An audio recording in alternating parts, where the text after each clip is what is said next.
내란범 윤석열이 구치소에서도 연일 옥중 메시지를 발신하며 이직들을 선동하고 있습니다.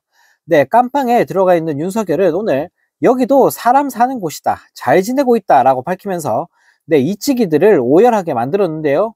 네, 윤석열은 오늘 서울구치소에서 진행된 대통령실 참모들 접견 자리에서 이같이 말했다고 대통령실 고위 관계자는 전했습니다. 네, 또 윤석열은 참모들에게 설 연휴 중 의료 체계는 잘 작동됐느냐, 나이 많이 잡수신 분들이 불편을 겪지는 않으셨느냐라는 역대급 소시오패스 발언까지 날렸다고 하는데요. 네, 그러면서 이 관계자는 윤석열이 건강하고 의연한 자세를 견지했다라는 개소리까지 덧붙였다고 합니다. 네, 또 윤석열은 대통령실이 국정의 중심인 만큼 의기소침하지 말고 각자 위치에서 최선을 다하라고 당부했다고 대통령실은 밝혔는데, 네, 이쯤 되면 진짜 제대로 망상에 빠진 거 아닌가 싶습니다. 네, 한편 오늘 접견에는 정진석 대통령 비서실장과 신원식 국가안보실장, 홍철호 정무수석, 부속실장 등 대통령실 참모들이 대거 참석했다고 하는데, 이름만 보더라도 하나같이 어쩜 이렇게 주옥 같은 인간들만 모여 있는 건지 모르겠는데요. 내란범 주제에 뭐가 잘났다고 말이 저렇게 많은지, 살아보겠다고 발버둥 치고 있는 윤석열을 보고 있으니 정말 기가 찰 따름입니다. 네, 또 다른 소식입니다. 윤석열 측 변호인들이 극우 유튜버들의 언어까지 써가며 꼴통 이찌기들을 선동하고 있는 가운데, 헌법재판관 출신인 조대현 변호사는 급기야 탄핵 심판정에서 국민들은 비상계엄을 계몽령으로 이해하고 있다라는 발언까지 서슴지 않고 있는데요. 네, 그런데 더 황당한 사실은 언론 취재 결과 조 변호사는 윤석열 변호를 맡기 전인 지난달까지만 해도 포고령 자체를 위헌으로 봐야 한다고 주변에 말한 것으로 확인됐습니다. 네, 지난 23일 탄핵심판 4차 변론에서 윤석열 측은 비상계엄 선포가 계몽령이라는 황당한 주장을 펼쳤는데요. 네, 윤석열 측 대리인 조대현 변호사는 지난 23일 국민들은 이 사건 비상계엄을 계몽령이라고 이해하고 있는데, 반국가 세력은 대통령의 비상계엄 선포를 내란죄라고 몰아서 국방 책임자들을 구속한 데 이어서 대통령까지 구속한 것이다 라는 개소리를 날렸습니다. 네, 계몽과 계엄령을 합친 이 표현은 12.3 내란 사태를 가리켜 극우 일찍 유튜버들이 사용하는 단골 멘트라고 하는데요. 네, 그런데 정말 기가 막힌 사실은 불과 한 달 전만 해도 조대현 변호사는 계엄의 위헌성을 인정했던 것으로 파악됐다고 합니다. 네, 언론 취재 결과 지난달 조 변호사는 포고령 자체는 위헌으로 봐야 한다며 비상계엄을 선포해 국회 활동을 정지시키는 것은 헌법에 맞지 않는다라고 주변에다가 말하고 다녔다고 하는데요. 네, 하지만 최근 윤석열 대리인단에 추가 합류한 뒤 조 변호사는 기존 입장을 180도 바꾸면서 꼴통 이찌기들이 내뱉는 말들을 그대로 내뱉고 있다고 합니다. 네, 국회 활동 정지도 포고령 자체도 모두 위헌이란 판단을 뒤집고 계엄은 계몽령이었다는 황당한 주장을 하면서 불과 한 달 만에 자기 부정을 하고 있는 셈인데요. 네, 윤석열이나 변호사들이나 하고 있는 꼴들을 보고 있으니 정말 코미디가 따로 없습니다. 네, 또 다른 소식입니다. 내란범 윤석열을 미친듯이 쉴드치고 있는 국진당이 일부 헌법재판관들마저 표적 삼아 공세를 펴자 도를 넘고 있다는 비판이 잇따르고 있습니다. 네, 박지원 민주당 의원은 31일 라디오 인터뷰에서 헌법재판관들을 좌표 찍어 비난하는 것은 있을 수 없는 일이라고 강하게 비판했는데요. 네, 권성동 국진당 원내대표가 30일 기자간담회에서 헌법재판관들의 성향이나 친분, 심지어 가족들의 신상까지 꼬투리 삼자 비판에 나선 겁니다. 네, 권성동은 문영배 헌재소장 권한대행이 이재명 대표와 절친이라거나 이미선, 정계선 헌법재판관 가족들의 성향이 반윤석열이라며 이들이 재판을 회피해야 한다는 개소리를 날렸는데요. 네, 하지만 국진당의 논리대로라면 서울대 법대 출신인 윤석열이야말로 법조인들과 학연으로 얽혀있고 접점이 더 많기 때문에 더 큰 문제가 아니냐는 지적이 뒤따를 수밖에 없습니다.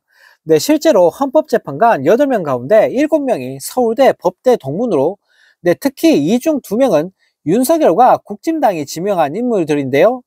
특히 윤석열은 비상계엄 선포 직후인 지난 12월 6일 정영식 재판관의 처형인 박선영 진실화해를 위한 과거사 정리위원회 위원장을 임명해 탄핵심판 보험용 인사라는 논란이 일기도 했습니다. 이런 상황에서도 국진당은 진보 성향으로 분류되는 헌법재판관만 콕 집어 가짜뉴스까지 살포하면서 음해를 하고 있는 상황인데요.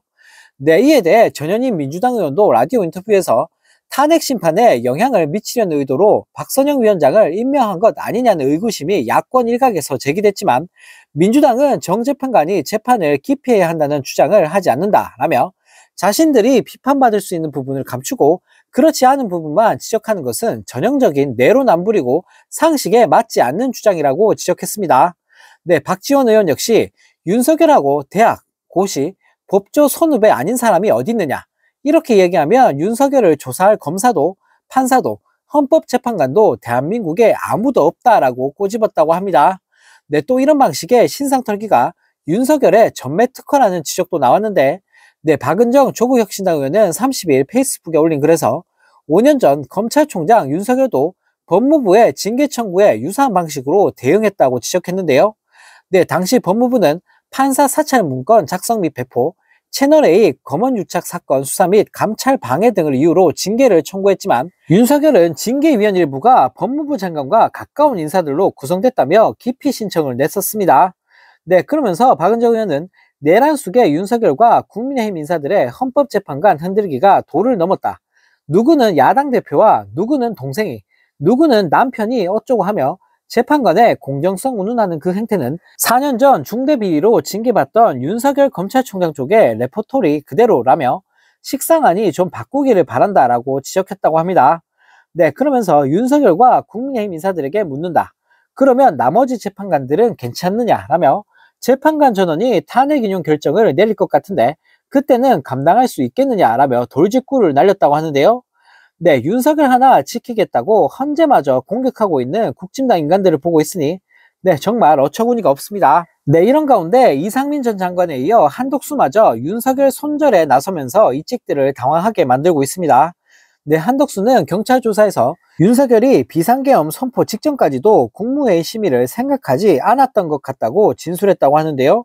네, 한독수는 또 사실상 간담회와 비슷했다며 국무회의로서 법적 효력이 있는지는 판단하지 못하겠다고 밝혔다고 합니다. 네, 앞서 한독수는 지난달 11일 국회 본회의에서 12.3 비상계엄 선포 직전 국무회의 소집을 윤석열이 아닌 본인이 했다고 말했는데요.